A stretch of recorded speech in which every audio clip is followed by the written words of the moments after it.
पिछली वीडियो में अपना एक्सरसाइज 10.4 कंप्लीट हो चुका है और आज से अपन नया एक्सरसाइज स्टार्ट करेंगे। एक्सरसाइज 10.5। एक्सरसाइज में जाने से पहले इस वीडियो में अपन कुछ इंपॉर्टेंट पॉइंट्स डिस्कस कर लेंगे, जिसके बेस पे अपन एक्सरसाइज 10.5 के क्वेश्चंस को सॉल्व करने वाले हैं। अगर पिछले किसी एक्सरसाइज का कोई वीडियो आपसे मिस हो गया हो तो इस वीडियो के डिस्क्रिप्शन बॉक्स में आपको पिछले सारे एक्सरसाइज का लिंक मिल जाएगा, आप जाके उन वीडियोज़ को देख सकते हो। अगर आपको किसी क्वेश्चन में कोई डाउट है तो आप अपने डाउट को क्लियर करने के लिए मेरे को ईमेल कर सकते हो। मेरा ईमेल एड्रेस आपको इसी वीडियो के डिस्क्रिप्शन बॉक्स में मिल जाएगा। इन केस अगर आपको ईमेल करना नहीं आता है तो उसके लिए भी मैंने वीडियो बना रखा है ईमेल ट्यूटोरियल का, आप उन वीडियोस को देखकर ईमेल करना सीख सकते हो। उसका लिंक भी आपको इसी वीडियो के डिस्क्रिप्शन बॉक्स में मिल जाएगा, आप जाके उन वीडियोस को ज़रूर देख लीजिए। फिर जब आप ईमेल करना सीख जाओ और आपको डाउट पूछना हो तो एक पेपर में आप अपने डाउट को लिख लीजिए, साथ में ये ज़रूर मेंशन कीजिए कि आपका नाम क्या है, वो जो डाउट है वो कौन से क्लास का है, कौन से चैप्टर का है। फिर उसके बाद उस पेपर का फोटो खींच के आप मेरे को ईमेल कर दीजिए। तो आपके डाउट को क्लियर करने के लिए मैं वीडियो बना दूंगा, ज़रूरत पड़ी तो ईमेल में ही मैं आपसे अपना व्हाट्सएप नंबर भी शेयर कर दूंगा, जिसमें कि आप मेरे को मैसेज करके या वीडियो कॉल करके भी अपने डाउट्स को क्लियर कर सकते हो। तो चलिए व्हाइट बोर्ड की तरफ चलते हैं और आज अपन स्टार्ट करेंगे एक्सरसाइज 10.5 और उसके लिए बहुत जो इंपॉर्टेंट पॉइंट्स है, कुछ बहुत इंपॉर्टेंट थ्योरम्स है, वो अपन आज इस वीडियो में डिस्कस कर लेते हैं। Angle subtended bye an arc of a circle, ये क्या चीज होता है? देखो बहुत सिंपल है। आर्क क्या होता है ये आपको पता है, ये एक सर्कल है। इस सर्कल में अगर मैं यहां एक पॉइंट ले लूं, यहां एक पॉइंट ले लूं, इसका नाम दे देते हैं ए और ये बी, तो इसको हम लोग बोलेंगे आर्क। अब आर्क दो तरीके के होते हैं, ये हो गया माइनर आर्क और ये हो गया मेजर आर्क। जो आर्क बड़ा है वो मेजर आर्क, जो आर्क छोटा है वो माइनर आर्क। बेसिकली हम ज्यादातर माइनर आर्क के बारे में ही बात करते हैं।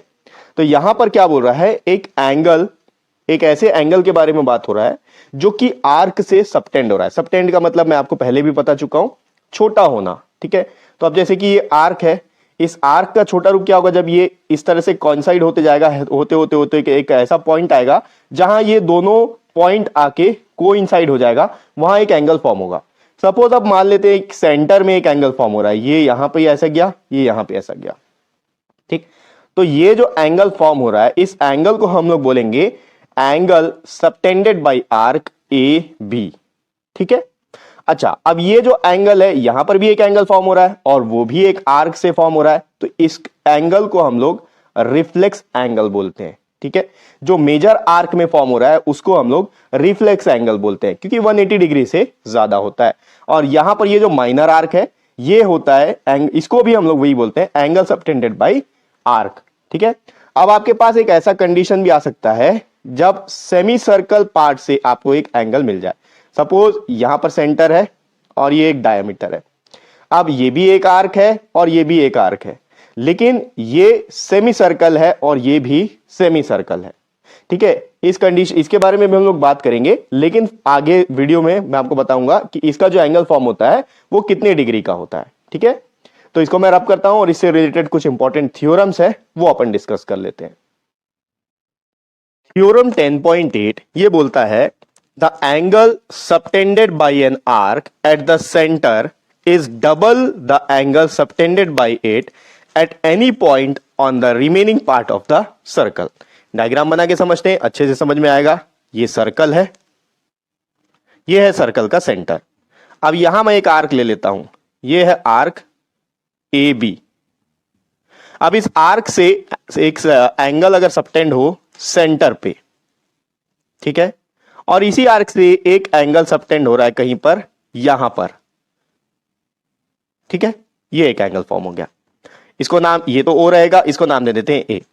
तो ये जो थ्योरम है ये बोलता है कि इस आर्क से जो सेंटर पे जो एंगल सबटेंड होगा वो इस वाले एंगल से डबल होगा, यानी कि इसका जितना भी मेजरमेंट होगा उसका डबल होगा ये, ठीक है। आप चाहे यहां पर एंगल बन जाए या फिर यहां कहीं पर इस तरीके से एंगल बन जाए, तब भी इस कंडीशन में भी ये वाला जो एंगल होगा जो कि इस आर्क से सेंटर पे बन रहा है, वो इससे डबल होगा। अगर ये पॉइंट बी है और यहां पर भी एक एंगल फॉर्म हो रहा है जो कि आर्क से ही बन रहा है, ठीक है, इसको भी हम लोग angle subtended by arc at point B बोलेंगे। इसको बोलेंगे angle subtended by arc, sorry ये ए बी नहीं लेते, इसको ए डैश बी डैश ले लेते हैं।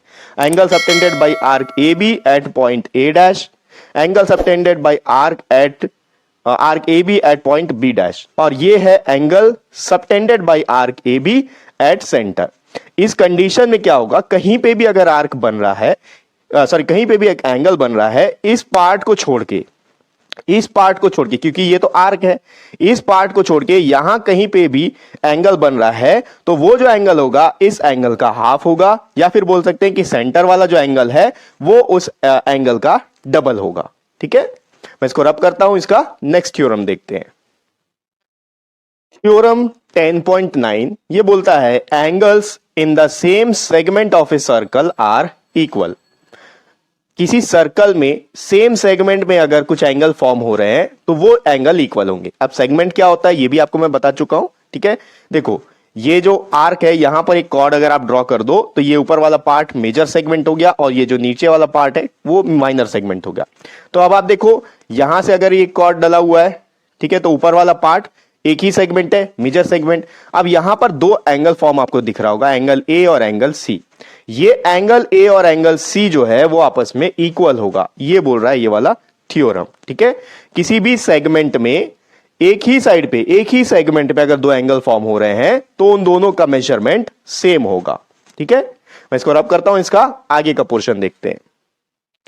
थ्योरम 10.10 इसका स्टेटमेंट थोड़ा सा आपको कॉम्प्लिकेटेड लगेगा, मैं आपको इजी वर्ड्स में बता दूंगा कि ये क्या बोल रहा है। ठीक है, स्टेटमेंट पढ़ते हैं। स्टेटमेंट बोल रहा है if a line segment joining two points subtends equal angle at two other points lying on the same side of the line containing the line segment, the 4 points lie on the circle that is concyclic।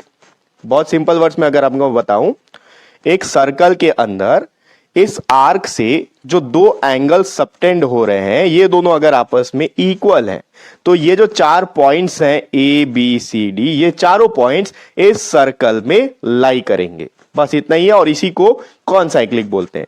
इस theorem का use बहुत कम होने वाला है, लगभग नहीं होगा। ठीक है, तो इसमें आपको ज्यादा फोकस करने की जरूरत नहीं है। सेंटेंस बहुत ज्यादा कॉम्प्लिकेटेड है, आप घुस जाओगे डीपली तो भी आपको समझ में बहुत मुश्किल से आएगा। नहीं आएगा ऐसा नहीं है, बहुत मुश्किल से समझ में आएगा। इसलिए इजी वर्ड्स में आपको बता दिया कि यहां पर अगर इस कॉर्ड से या इस आर्क से जो दो एंगल सबटेंड हो रहे हैं तो दो एंगल अगर आपस में इक्वल है तो ये जो 4 पॉइंट्स हैं ये चारों पॉइंट्स इस सर्कल में लाई करेंगे। ठीक है, मैं इसको रब करता हूं, इसका अगला थ्योरम देखते हैं। नेक्स्ट टॉपिक अपने पास है साइक्लिक क्वाड्रिलेटरल। तो आपको इससे समझ में ही आ रहा होगा एक क्वाड्रिलेटरल जो कि सर्कुलर शेप में होगा। अब ये कैसे हो सकता है, देखो एक सर्कल है, इस सर्कल के अंदर आप कहीं भी 4 पॉइंट्स ले लो। अब इन पॉइंट्स को अगर आप ज्वाइन कर दो तो यहां पर एक क्वाड्रिलेटरल फॉर्म हो जाएगा। इसी क्वाड्रिलेटरल को साइक्लिक क्वाड्रिलेटरल कहा जाता है। आप चाहो तो इसको नाम दे दो ए बी सी डी। ठीक है, तो ये है साइक्लिक क्वाड्रिलेटरल। अब इस साइक्लिक क्वाड्रिलेटरल से रिलेटेड दो थ्योरम्स हैं, दोनों एक दूसरे के कन्वर्स हैं, एक एक करके उसको भी अपन देख लेते हैं। थ्योरम 10.11 ये बोलता है कि the sum of the either pair of opposite angles of a cyclic quadrilateral is 180 degree. ये एक साइक्लिक क्वाड्रिलेटरल है। अब इस साइक्लिक क्वाड्रिलेटरल के जो ऑपोजिट एंगल्स का जो सम है वो 180 डिग्री होगा।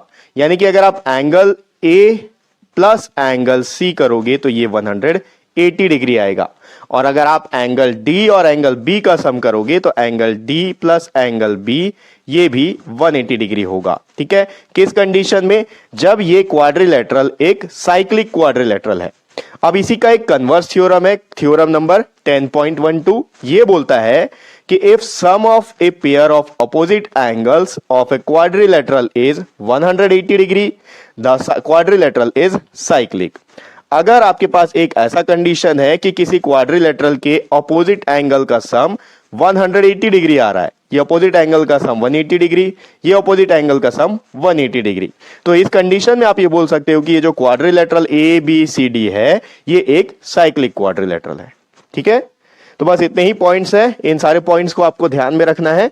इन सारे पॉइंट्स को ध्यान में रखते हुए नेक्स्ट वीडियो से अपन एक्सरसाइज 10.5 के क्वेश्चंस को लेना स्टार्ट करेंगे और नेक्स्ट वीडियो का जो लिंक है आपको इसी वीडियो के डिस्क्रिप्शन बॉक्स में मिल जाएगा।